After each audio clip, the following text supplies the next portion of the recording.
Tingnan natin kung gaano kahaba yan ha. Ito, bali 20 meters nga pala itong check out ko. 198 pesos, 20 meters. Pero di ba ang haba kahit hanggang dito pa yan guys? Kitang-kita nyo naman sobrang haba nito guys. Ito guys, kung naghahanap kayo ng murang extension cord socket, ito yung i-recommend ko sa inyo na talaga namang heavy duty at napakagandang gamitin. Safe yan guys kahit maraming nakasaksak dito is dahil talaga namang makapal yung cord nito kahit mainitan, kahit mabasa, kahit malamigan, safe at makapal kasi yung cord nito. Ang maganda dito guys, kahit magkakasabay na nakasaksak yung apat, 1, 2, 3, 4, kahit magkakasabay yan na nakasaksak dito, safe kayo. Ang kagandahan dito guys, sobrang haba. Meron tayong hanggang 5 meters up to 40 meters. So bali 20 meters nga pala tong check out ko na to. Ipapakita ko sa inyo kung gaano kahaba itong 20 meters na na-check out ko. Pero tingnan nyo muna itong mga saksakan na to. Apat yan guys, kahit magkakasabay, okay, safe kayo dito. Tingnan nyo naman guys. Tingnan natin kung gaano kahaba yan ha.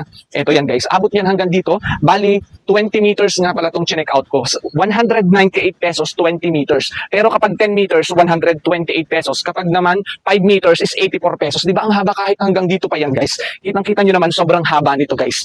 Di ba sobrang haba? Hanggang dun pa yan kung tutuusin. Oh, sobrang haba nito guys. Sobrang mura lang ninyo mabibili. Makapal ang cord nito. Kahit mabasa, kahit malamigan to guys. Hindi siya basta-basta safe ito kahit mainitan, maarawan. Kahit siya ay mabasa, malamigan. Safe ito dahil makapal ang cord na ito. Kaya guys, kung naghahanap kayo ng magandang quality ng extension cord na talaga namang sulit at mapapakinabangan nyo at safe kayo, ito yung may recommend ko sa inyo. Sa halagang 198 pesos, 20 meters na yan. Kapag naman 10 meters guys is 128 lang. Kapag naman 5 meters ay 84 pesos lang. As of today yan guys ha, December 15, 2024. Pero price may change anytime. Pwedeng magmahal, pwedeng magmura. Ang kagandahan dito guys, hanggang 40 meters available yan dyan guys. Kung gusto nyo, check out nyo, available sa Yellow Basket. So ito guys, yung pinili ko ay meron siya ditong on-off yan. Kapag hindi mo gamit, i-off mo lang. Pag gamit mo, i-on mo siya.